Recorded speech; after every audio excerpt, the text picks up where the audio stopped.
No collusion, no obstruction of justice.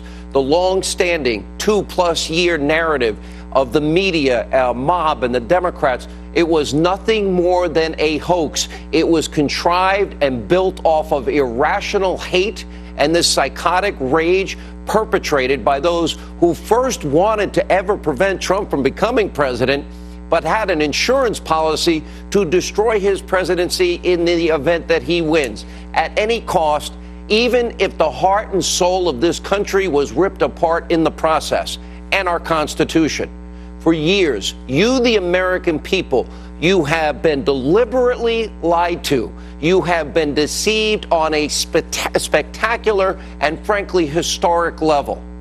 But this process of holding people accountable, from the deep state to the media to their friends in the Democratic Party, we will name every name. We will demand justice. We will call out every single solitary liar, con artist who actively promoted a hoax, conspiracy theories, many for personal and political gain only, for power. This is now part of our mission going forward. Tonight, we start with the chief conspiracy theorist of all of them, starting at the top. NBC News. Tom Brokaw, are you proud of your network tonight? Rachel Maddow, the face of MSNBC, supposedly a news channel, yesterday prominently featured on the cover of the New York Post, along with the title, Mueller Madness. Who got it the most wrong?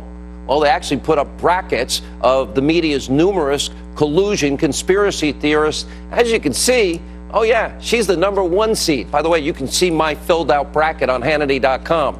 And you better believe she has earned that position. Night after night, never-ending lies, one bizarre conspiracy theory after another, and she has been rewarded for being the #1 liar conspiracy theorist in America. Nobody ever has challenged her or vetted her or questioned her as to the depths and lengths that she has sunk in this process, breathlessly suggesting that the Kremlin and Putin are controlling the White House, that Donald Trump is a Russian puppet, and Vladimir Putin is pulling all the strings in our very own federal government. Watch with your own eyes and see if you believe this. Maybe he's not really under audit. Like, all of those little things might be true. Okay, that'd be interesting to know. I don't know that that would change the world that much. But what would change the world is if, you know, Russia was interfering in the election, and they weren't doing it on their own, and he was in on it. After all the worry, we are actually about to find out if Russia maybe has something on the new president. We're about to find out if the new president of our country is going to do what Russia wants once he's commander-in-chief of the U.S. military. We haven't ever had to reckon with the possibility that somebody has ascended to the presidency of the United States to serve the interests of another country rather than our own. What's the corrective to that? How do you remedy that? These are no longer hypothetical questions. This is where we are. He received the Order of Friendship from Vladimir Putin personally, the highest civilian award that Russia gives to non-Russian citizens. Somehow Rex Tillerson ended up as U.S. Secretary of State under Donald Trump, who he'd never met. If Mueller is proceeding without being throttled, without being stymied, and he's proceeding at this kind of a pace, rolling out this stuff right now, everything is aiming right at the president personally, and that's got to be very unsettling. Legal jeopardy here not only enters the president's immediate family, it also enters the White House.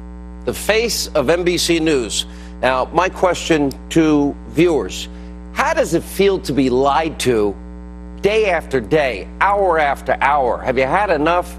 Do you really see what has gone on here? You know, have they backed up anything with evidence and proof, or has it just been speculation and rumors and innuendo and anonymous sources and reckless, nonstop speculation? This program, by the way, we welcome you with open arms. We have been right so many times, not because we have a crystal ball. This is Richard Jewell. This is Duke Lacrosse. This is UVA. This is Cambridge Police. This is also Trayvon and George Zimmerman and Ferguson and Baltimore. Why are we right and they're usually wrong? Why were they wrong on Smollett and the Covington kids? We don't rush to judgment. We believe in due process and the presumption of innocence, something they don't understand or seem to care about.